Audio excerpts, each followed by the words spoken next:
Hello, I'm Lisa Schwartz, and I am so incredibly honored to be one of your keynote speakers this evening. I want to begin by sharing a digital land acknowledgement written by Adrian Wong of Spiderweb Show in Ontario. Let us take a moment to acknowledge the complexity and privilege of gathering online and the legacy of colonization embedded within the technologies, structures, and ways of thinking we use every day, including equipment and high-speed internet not readily available in many Indigenous and marginalized communities.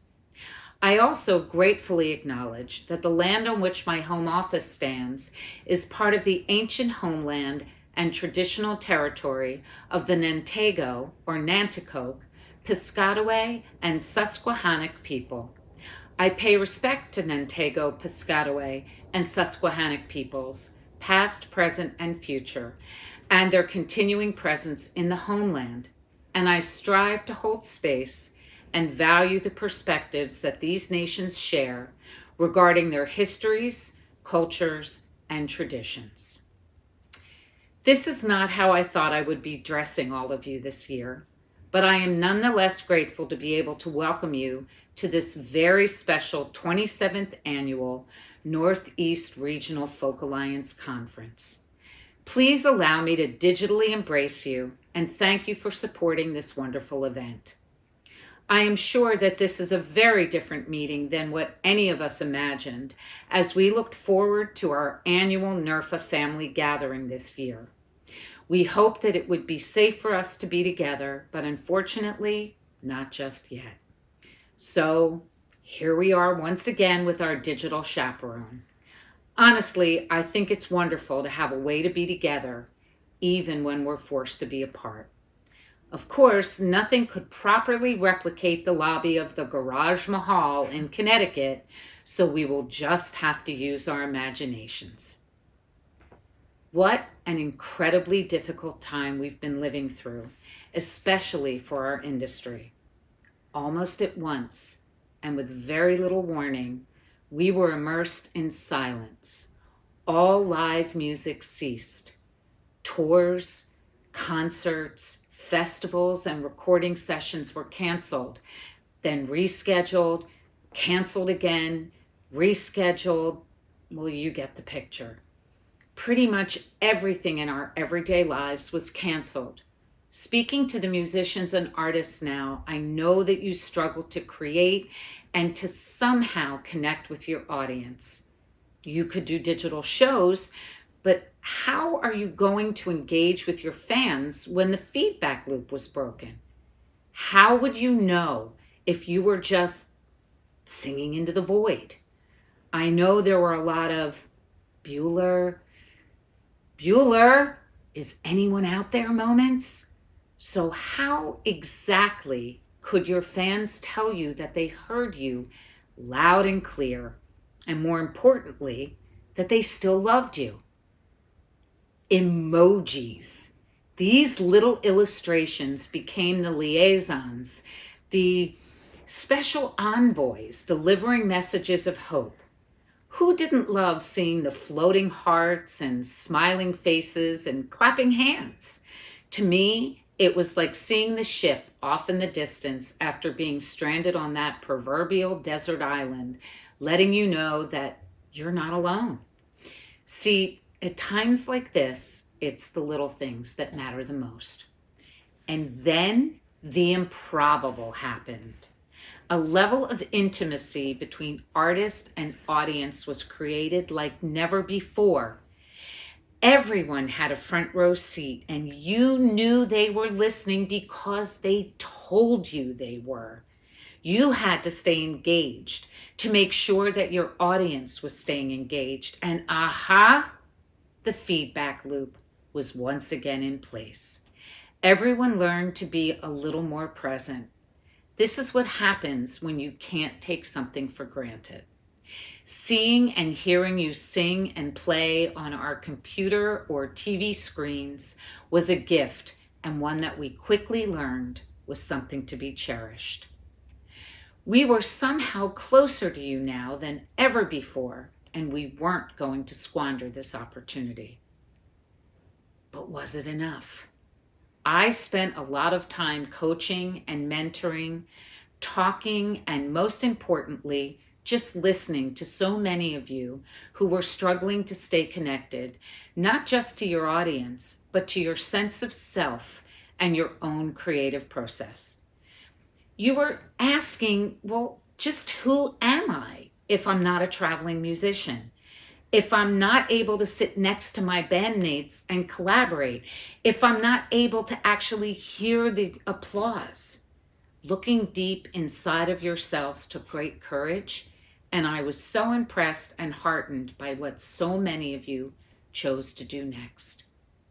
You had to upskill and use that heretofore dreaded social media as a real tool. A tool to cut through the silence, a tool to tether yourself to others and to grow your fan base. You employed strategies and tactics and geo-targeted audiences. You gathered data and you learned what to do with it. And through the blessings of technology, you were able to collaborate and co-write and record and pretty much do everything you needed to do except actually be together. Oh, but it was exhausting. Zooming ain't called zooming for nothing. It sure takes it out of you. But you did it. You made chicken salad out of well, you know the expression.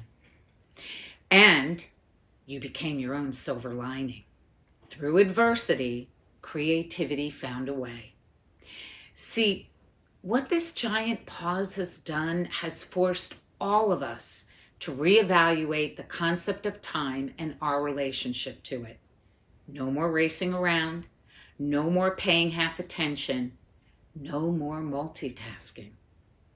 Our only task was to figure out how to live in this new reality, the one without touching or standing too close, even to those we love. The one where we speak with our eyes because our faces are covered.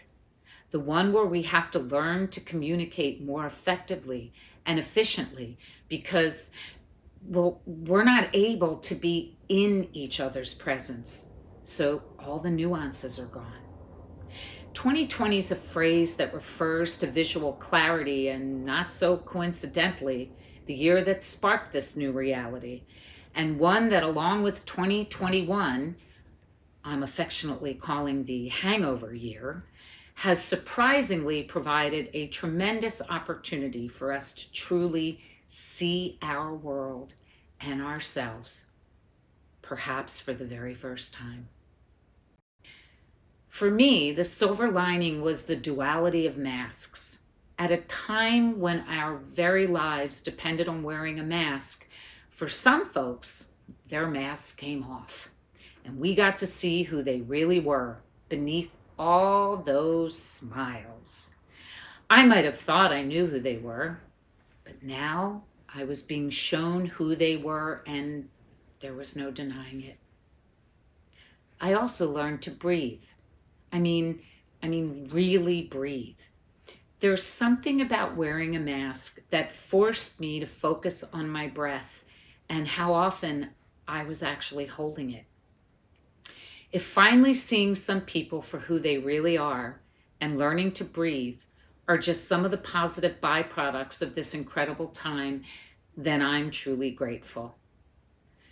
Throughout my interactions with so many of you, the artists and musicians who are the heartbeat of our world, and the presenters and organizations who linked arms and became the backbone of our world, you remain thoughtful and intentional and work to build a more creative and compassionate community. This pandemic and all the resulting changes, the quarantine, the lockdown, the isolation, loss of work, loss of the very basic ability to touch and embrace, that's asked us all to become more intimately connected with our humanity and the humanity of others.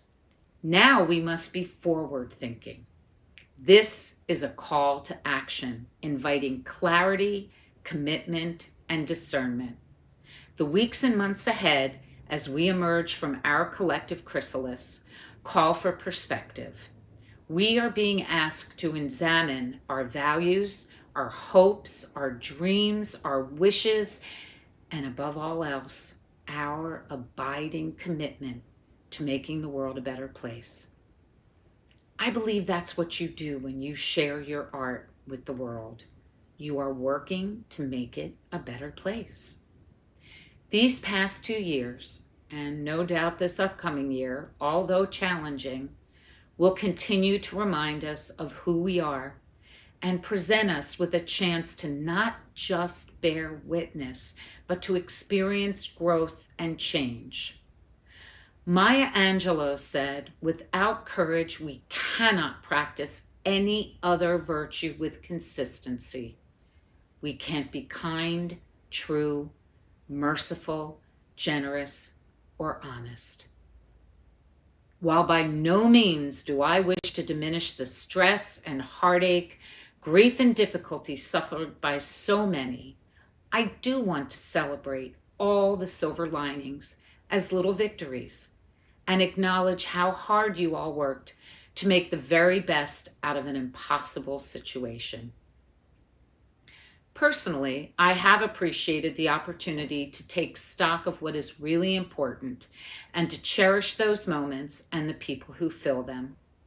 Learning to navigate these crazy times with technology allowed the realization that geography just doesn't matter, and our world is far smaller than we originally imagined. And while we may not all be in the same boat, we sure as hell are weathering the same storm. So thank you, my beloved artists, musicians, and presenters, for leading the way, for beating on the walls until you found a door, and for holding that door open to let us in. You ended the silence and showed us that we're not alone. You held space instead of holding your breath. You shone a light instead of sitting in darkness, and you gave us all hope. I am so grateful to all of you and so incredibly proud to be a part of this mighty industry.